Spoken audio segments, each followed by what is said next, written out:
Hello दोस्तों, मैं हूं राघव और आप सभी का स्वागत करता हूं आपके और अपने YouTube channel UGC net Hindi.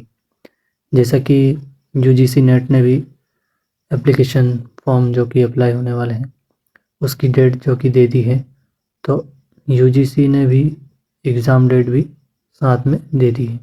ठीक है, तो उसके साथ ही हम आप एमपी सेट की जो एग्ज़ाम भी होने वाली है वह भी 15 दिसंबर को होने वाली है। तो इकाई 1, ठीक है, यूनिट 1 से मैं आपके लिए महत्वपूर्ण प्रश्न लेकर आया हूँ। यूनिट 1 से जो प्रश्न परीक्षा में पूछे जा सकते हैं उन महत्वपूर्ण प्रश्न को हम वन लाइनर क्वेश्चन, मतलब एक प्रश्न होगा और एक उत्तर, ठीक है। तो वन लाइनर क्वेश्चन में मैं आपके लिए लेकर आया हूँ, ठीक है। तो बिना देर किए हम शुरू करते हैं। पहला प्रश्न, हिंदी की ऐतिहासिक पृष्ठभूमि से संबंधित प्रश्न, ठीक है। देखिए, सबसे पहला प्रश्न हम देख लेते हैं। भारत की सबसे प्राचीन भाषा का नाम क्या है, ठीक है। तो इसका उत्तर हो जाएगा वैदिक संस्कृत, ठीक है, वैदिक संस्कृत। दूसरा क्वेश्चन हम देख लेते हैं। प्राचीन भारतीय आर्य भाषा काल का समय क्या है, ठीक है। तो इसका उत्तर हो जाएगा आपका 1500 ईसा पूर्व से 500 ईसा पूर्व तक। देखिए, ये नोट्स जो मैंने बना रखे हैं ये मेरे यूजीसी नेट के नोट्स हैं, एमपी सेट के भी नोट्स, दोनों नोट्स है जो मैंने बना रखे हैं, जो आपके साथ में शेयर कर रहा हूँ, ठीक है। तो इसी में से ही प्रश्न पूछे जा सकते हैं, ठीक है। तो अगला क्वेश्चन हम देख लेते हैं। मध्य भारतीय आर्य भाषा काल का समय क्या है, ठीक है। तो इसका उत्तर हो जाएगा 500 ईसा पूर्व से 1000 ईस्वी तक, ठीक है। देखिए, समय काल का प्रश्न कोई ना कोई पूछा ही जाता है यूनिट 1 से, चाहे वो आधुनिक काल का हो, चाहे मध्य भारतीय भाषा काल का हो, चाहे किसी भी काल का हो, ठीक है। तो प्रश्न पूछा ही जाएगा। अगला क्वेश्चन हम देख लेते हैं। आधुनिक भारतीय आर्य भाषा काल का समय क्या है। तो 1000 ईस्वी से जो अब तक का समय जो चल रहा है वह आधुनिक भारतीय आर्य भाषा काल का है, ठीक है। अगला क्वेश्चन हम देख लेते हैं। संस्कृत भाषा में कौन सा ग्रंथ लिखा गया है, ठीक है। कौन सा ग्रंथ लिखा गया है। तो इसका उत्तर हो जाएगा आपका ऋग्वेद ग्रंथ संस्कृत भाषा में लिखा गया है, ठीक है।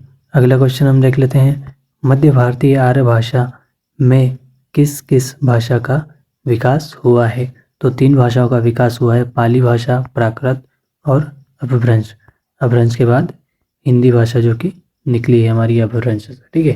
प्राकृत, पाली, अपभ्रंश और हिंदी, ठीक है। अगला क्वेश्चन हम देख लेते हैं। पाली भाषा का समय काल क्या था, ठीक है। पाली भाषा का समय काल क्या था। तो 500 ईसा पूर्व से 1 ईस्वी तक। अगला क्वेश्चन देख लेते हैं। पाली को किस नाम से जाना जाता है। पाली भाषा को किस नाम से जाना जाता है। तो मागधी भाषा भी कहते हैं पाली भाषा को, ठीक है। अगला क्वेश्चन हम देख लेते हैं। पाली भाषा का प्रयोग किस धर्म में किया गया था, ठीक है। किस धर्म में किया गया था। तो बौद्ध धर्म में किया गया था पाली भाषा का सबसे पहला प्रयोग, ठीक है। देखिए, अगला क्वेश्चन हम देख लेते हैं। पाली भाषा में किन किन ग्रंथों की रचना की गई है, ठीक है। पाली भाषा में किन किन ग्रंथों की रचना की गई। तो सुत्त पिटक, विनय पिटक और अभिधम्म पिटक, 3 ग्रंथ जो कि लिखे गए हैं पाली भाषा में, ठीक है। अगला क्वेश्चन हम देख लेते हैं। प्राकृत भाषा का समय काल क्या था। प्राकृत भाषा का समय काल क्या था। तो 1 ईस्वी से 500 ईस्वी तक, ठीक है। अगला क्वेश्चन हम देख लेते हैं। अपभ्रंश का समय काल क्या था। अपभ्रंश का समय काल क्या था। तो 500 ईसा पूर्व, 500 ईस्वी से 1000 ईस्वी तक, ठीक है। अगला क्वेश्चन हम देख लेते हैं। जैन साहित्य किस भाषा में लिखा गया था। जैन साहित्य किस भाषा में लिखा गया था। तो कौन सी भाषा में। प्राकृत भाषा में लिखा गया था, ठीक है। अगला क्वेश्चन हम देख लेते हैं। प्राकृत भाषा के 5 भेद कौन कौन से हैं, ठीक है। प्राकृत भाषा के 5 भेद कौन कौन से हैं। तो शौरसेनी प्राकृत, पैशाची प्राकृत, महाराष्ट्री प्राकृत, अर्धमागधी प्राकृत और मागधी प्राकृत भाषा, ठीक है। अगला क्वेश्चन हम देख लेते हैं। शौरसेनी प्राकृत भाषा किस क्षेत्र में बोली जाती है? शोरसेनी प्राकृत किस भाषा में बोली जाती है? तो इसका उत्तर हो जाएगा आपका मथुरा या सूरसेन मध्य प्रदेश में बोली जाती है। अगला क्वेश्चन हम देख लेते हैं, पैशाची प्राकृत भाषा किस क्षेत्र में बोली जाती है? किस क्षेत्र में बोली जाती है? तो उत्तर पश्चिम में कश्मीर के आसपास बोली जाती है। अगला क्वेश्चन हम देख लेते हैं, महाराष्ट्री प्राकृत भाषा किस क्षेत्र में बोली जाती है? तो यह है महाराष्ट्र क्षेत्र में बोली जाती है। अगला क्वेश्चन हम देख लेते हैं, अर्धमागधी प्राकृत भाषा किस देश में बोली जाती है? किस देश में बोली जाती है? तो मागधी और शोरसेनी के बीच बोली जाती है। देखिए अगला प्रश्न हम देख लेते हैं, मागधी प्राकृत भाषा किस क्षेत्र में बोली जाती है? तो मगध के आसपास बोली जाती है। ठीक है, अगला प्रश्न हम देख लेते हैं, अपभ्रंश भाषा को किन किन नामों से जाना जाता है? तो किन किन नामों से जाना जाता है? तो अवहट, अवहटट, अवहस्तत, देश भाषा और देशी भाषा आदि के नाम से जाना जाता है। ठीक है, अगला क्वेश्चन हम देख लेते हैं, डॉक्टर उदय नारायण तिवारी ने अपभ्रंश का समय काल क्या माना है? ठीक है, देखिए अपभ्रंश का समय काल कवियों के नाम से भी पूछा जाता है, क्योंकि अलग अलग कवियों ने अलग अलग समय काल माना है अपने हिसाब से। ठीक है, तो डॉक्टर उदय नारायण तिवारी ने अपभ्रंश का समय काल माना है 700 ईस्वी में। ठीक है, अगला क्वेश्चन हम देख लेते हैं, डॉक्टर नामवर सिंह ने अपभ्रंश का समय जन्म काल क्या माना है या समय काल क्या माना है? तो 700 ईस्वी में। ठीक है, अगला क्वेश्चन हम देख लेते हैं, डॉक्टर भोलानाथ तिवारी ने अपभ्रंश का जन्म काल या समय काल क्या माना है? तो 500 ईस्वी में माना है। ठीक है, अगला क्वेश्चन हम देख लेते हैं, अपभ्रंश भाषा का प्रयोग किस नाटक में पात्रों द्वारा किया गया था? तो इसका उत्तर हो जाएगा विक्रमोर्वशीय नाटक कालिदास के नाटक में अपभ्रंश भाषा का प्रयोग किया गया था पात्रों के द्वारा। ठीक है, अगला क्वेश्चन हम देख लेते हैं, किस कवि ने इसे काव्य उपयोगी भाषा कहा है? तो भामह कवि ने इसे काव्य उपयोगी भाषा कहा है। ठीक है, अगला क्वेश्चन हम देख लेते हैं, अपभ्रंश का साहित्य में प्रयोग कब से माना जाता है? मतलब कब से अपभ्रंश का प्रयोग हुआ साहित्य में? तो 1200 ईस्वी से माना जाता है। ठीक है, अगला प्रश्न हम देख लेते हैं, अपभ्रंश को किसकी जननी मानते हैं? अपभ्रंश को किस जननी मानते हैं? तो हिंदी की जननी है, क्योंकि अपभ्रंश भाषा जो है हिंदी से ही निकली है। ठीक है, अगला क्वेश्चन हम देख लेते हैं, शोरसेनी अपभ्रंश में कितनी आर्य भाषाओं का विकास हुआ? कितनी आर्य भाषाओं का विकास हुआ है? तो पश्चिमी हिंदी, राजस्थानी और गुजराती। ठीक है, अगला क्वेश्चन हम देख लेते हैं, पैशाची अपभ्रंश में कितनी आर्य भाषाओं का विकास हुआ है? तो 2 भाषाओं का विकास हुआ है, पंजाबी और लहंदा। ठीक है, 2 भाषाओं का विकास हुआ है। अगला प्रश्न हम देख लेते हैं, ब्राचड अपभ्रंश में कितनी आर्य भाषाओं का विकास हुआ है? तो इसका उत्तर हो जाएगा सिंधी भाषा का विकास हुआ है। ठीक है, अगला क्वेश्चन हम देखते हैं, खस अपभ्रंश में कितनी आर्य भाषाओं का विकास हुआ है?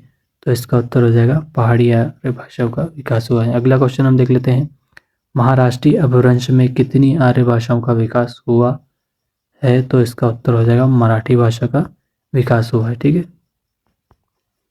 अगला क्वेश्चन हम देख लेते हैं, अर्धमागधी अपभ्रंश में कितनी आर्य भाषाओं का विकास हुआ है? तो पूर्वी हिंदी भाषा का विकास हुआ है। ठीक है, मागधी अपभ्रंश में कितनी आर्य भाषाओं का विकास हुआ है?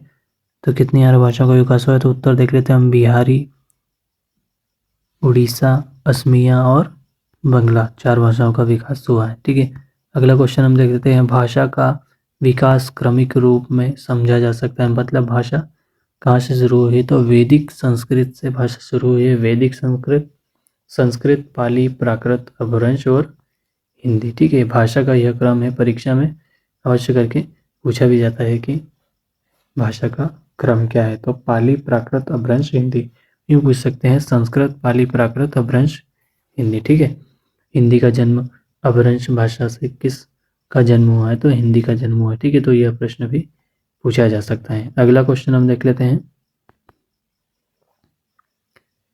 हिंदी भाषा की उत्पत्ति मूलतः किस अपभ्रंश से हुई है, तो इसका उत्तर हो जाएगा आपका शोरसेनी अपभ्रंश। ठीक है, अगला क्वेश्चन हम देख लेते हैं, हिंदी भाषा का प्रारंभ कब से माना जाता है? हिंदी भाषा का प्रारंभ कब से माना जाता है? तो इसका उत्तर हो जाएगा 1000 ईस्वी से माना जाता है। अगला प्रश्न हम देख लेते हैं, अपभ्रंश में प्रयुक्त किन शब्दों को हिंदी ने ग्रहण कर लिया? हिंदी ने ग्रहण कर लिया है, तो तद्भव शब्दों को अपभ्रंश भाषा से हिंदी ने ग्रहण कर लिया। ठीक है, अगला क्वेश्चन हम देखते हैं, हिंदी भाषा में किस ध्वनि शब्दों का विकास हुआ है? किस ध्वनि शब्दों का विकास हुआ है? तो ड, ड, व, नह, मह और ल, इन शब्द का हिंदी भाषा में ध्वनियों का विकास हुआ है। ठीक है, अगला क्वेश्चन हम देख लेते हैं, अपभ्रंश शोरसेनी भाषा किस क्षेत्र में साहित्य में महत्व था? मतलब किस क्षेत्र के साहित्य में महत्व रखती थी? तो गुजरात से लेकर बंगाल तथा सूरसेन प्रदेश तक हिंदी साहित्य में इसका महत्व था, अपभ्रंश शोरसेनी का। ठीक है, अगला प्रश्न हम देख लेते हैं, हिंदी अपभ्रंश किन की प्रवृत्तियों को अपनाया है? हिंदी अपभ्रंश ने किन प्रवृत्तियों को अपनाया है? तो इसका उत्तर हम देख लेते हैं, संस्कृत, पाली, प्राकृत, सहयोगात्मक भाषा, इन सभी प्रवृत्तियों को हिंदी ने अपनाया है। ठीक है,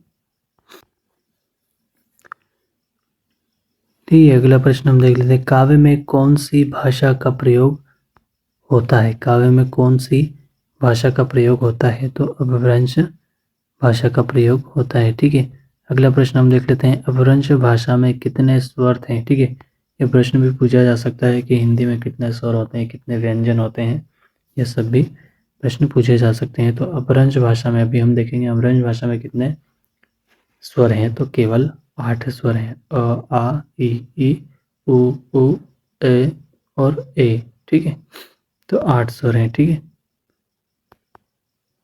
अगला प्रश्न हम देख लेते हैं, अपभ्रंश में स्वर व्यंजन कौन से थे?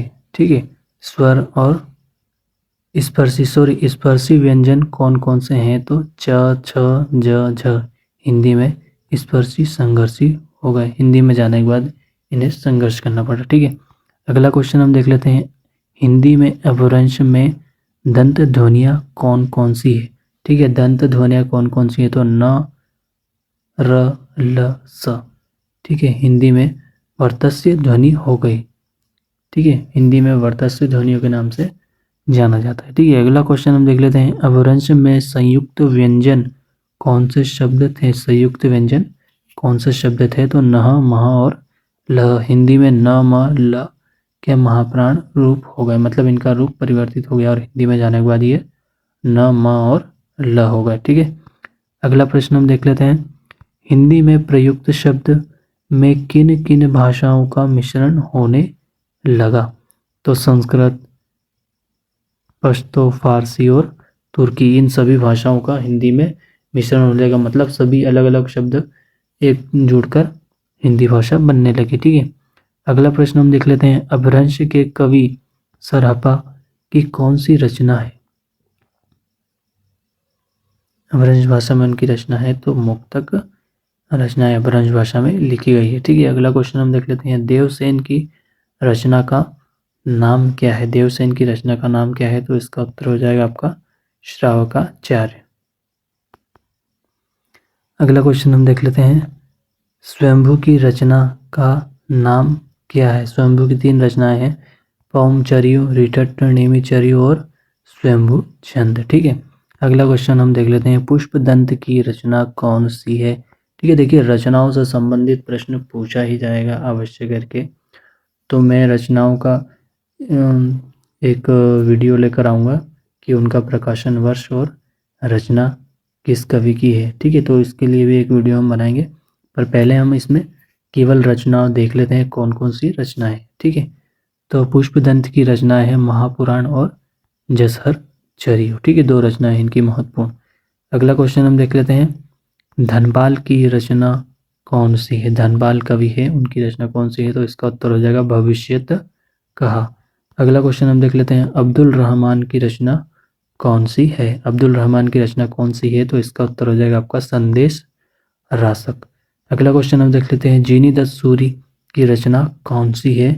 तो इसका उत्तर हो जाएगा उपदेश रसायन रास। ठीक है, अगला क्वेश्चन हम देख लेते हैं, जोयुंदु की रचना कौन सी है? जोयुंदु कवि की रचना कौन सी है? तो इसकी उत्तर हो जाएगा, दो रचना इसकी महत्वपूर्ण है, परमात्य प्रकाश और योगसार। ठीक है,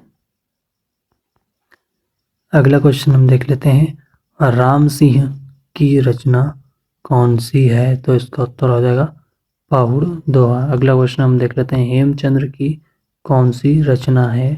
तो इसका उत्तर हो जाएगा शब्दानुशासन। ठीक है, विद्यापति की कौन सी रचनाएं हैं? तो कीर्तिलता और कीर्तिपता का जो कि महत्वपूर्ण रचना है। ठीक है,